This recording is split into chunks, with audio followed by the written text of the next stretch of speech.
Hi, and welcome back to session 3 of our series, Are You Lovin' It? So far, we've discovered that the success in our lives really comes through our relationships, meaning how we treat other people. And we've learned that kindness changes people, we've learned that patience changes people, and today we'll be learning how forgiveness changes people. Actually, Gary opens up his chapter in this book with an extreme example that took place on October 2nd, 2006, where you may recall a man by the name of Charles Carl Roberts stormed into a one-room schoolhouse and killed 5 girls in Nickel Mines, Pennsylvania. These girls were part of the Amish community, just a horrific and tragic event that took place. It was all over the news, shocked the country, yet the story that shook the public even more seemed to be what happened in the hours after. Amish neighbors actually reached out to Robert's wife and his 3 children with compassion. They made it clear that they held no malice towards Roberts and that they desired reconciliation with the family. And that may seem kind of weird, but that's what they did. When days later, members of the Amish community attended Robert's funeral and actually set up a fund to help support his wife and children. And using that story, Gary Chapman points out right away for us here is that when we have been hurt, there's this tension between wanting justice, wanting the other person to pay for what they've done, and love. And the question is, as would-be followers of Jesus, how are we called to live in this tension? How do we live in the tension between justice and love, between justice and forgiveness? Because you see, within forgiveness is again, the power to change lives. But not only other people's lives, very much our life as well. You see, I've heard it put this way. So often we think forgiveness is for the other person, but really forgiveness is for us. Scripture says this in Matthew 6:15. If you cannot forgive others when they wrong you, how can you expect God to forgive you whom you have wronged? You see, forgiveness is all about healing and making things right between people. We actually have a word for that, making things right between people. It's called reconciliation. And when we are wronged, we can only hope to be reconciled, to be made right with other people, to each other and God through this thing called forgiveness. Gary says in his book, Love is a Way of Life, in the tension between justice and love can be the more powerful of the realities. And forgiveness is the choice to love rather than demand justice. When we are living out of our true selves, even greater than our desire to get even is our desire for reconciliation. Remember, our true selves are created to be like God, created to be like Jesus. But our false self is one of selfishness and pride. It is the sinful disposition of human beings. So, before we talk about how to become a forgiving person, I want to share with us just a couple of things that Gary points out in his book about forgiveness.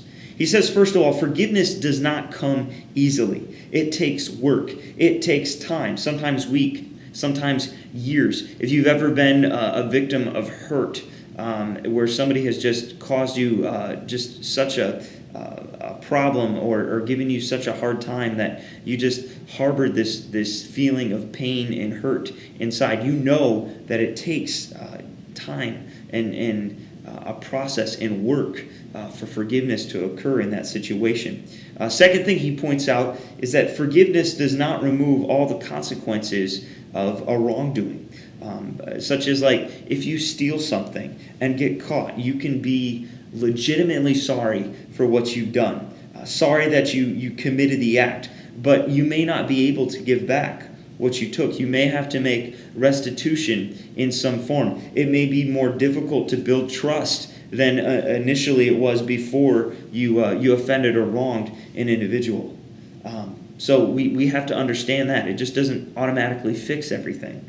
Third, forgiveness does not immediately restore trust, like alluded to in the last point. The good news is that trust can be rebuilt. But again, as we learned in the first point, building trust takes time. And then last, forgiveness does not remove the offense from someone's memory. The memory is an amazing storage facility, and every time we experience a deep hurt or emotion, it tends to be easily recalled. And when it's recalled, we experience that pain and that hurt all over again. A person just can't forget that. But what they can choose to do, and this is the good point, what they can choose is how will they respond, how they're going to respond when they encounter that pain and that suffering again. And they can choose to focus on the future. So those are just a couple of points that he brings out for us about forgiveness. But what we really want to focus on tonight or today or this morning, depending on when you're watching this, is how do we unlock power in everyday life through forgiveness? And first, Gary says we need to release those who hurt or wrong us.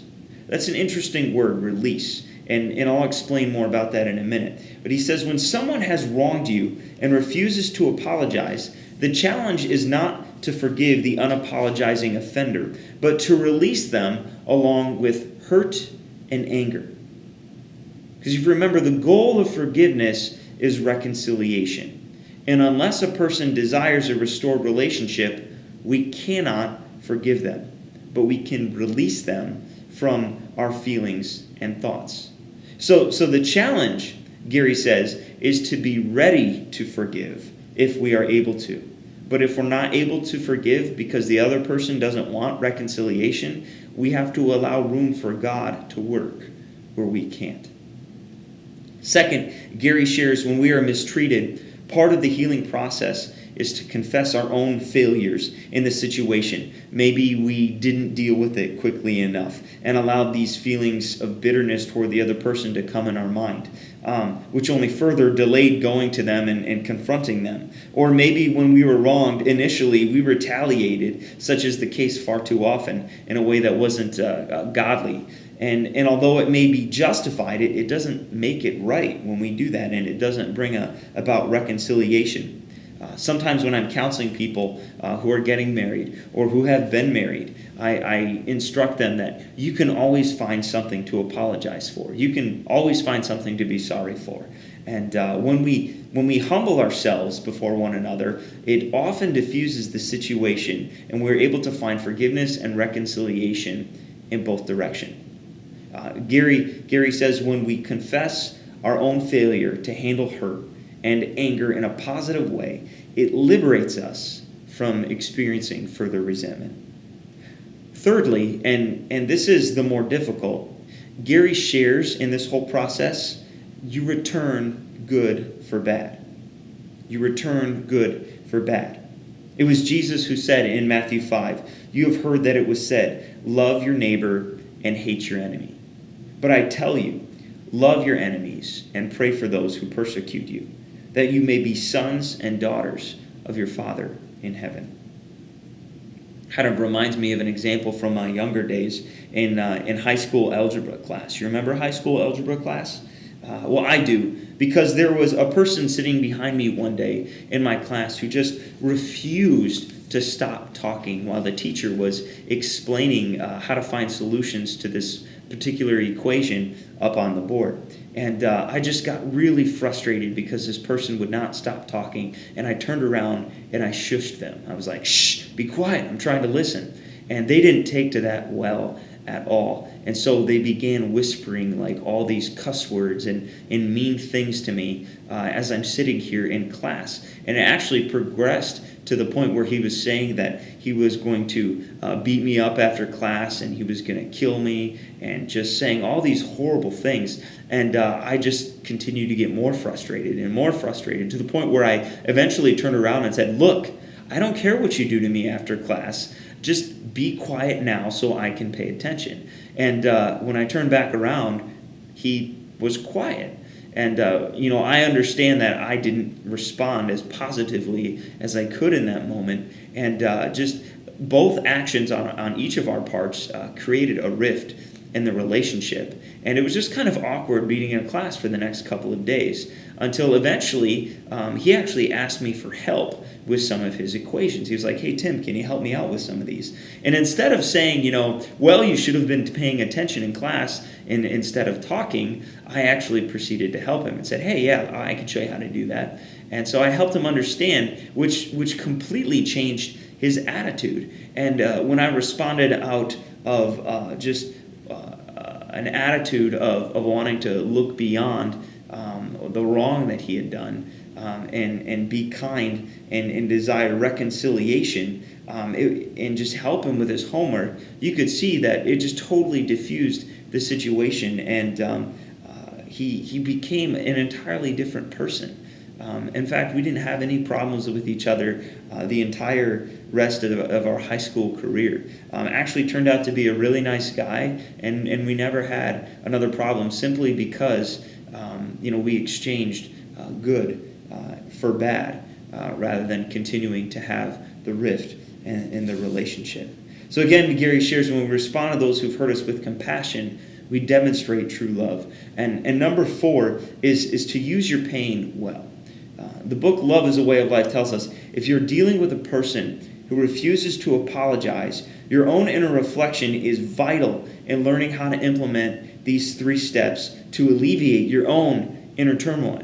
You can't choose how the other person is going to respond. You can only choose how you're going to respond. And when you release the person who has wronged you, recognize your own failures in a situation, and seek to love the offender, you will be liberated to go on with your life and use your time and energy in a constructive way. So, the question is, do we want to unlock power in everyday life? And if we do, I would challenge us to learn to forgive. To learn to forgive. In our discussion time today, we'll take a look at 2 brothers and how each responded to their father's willingness to forgive. Thanks for watching. Have a good week.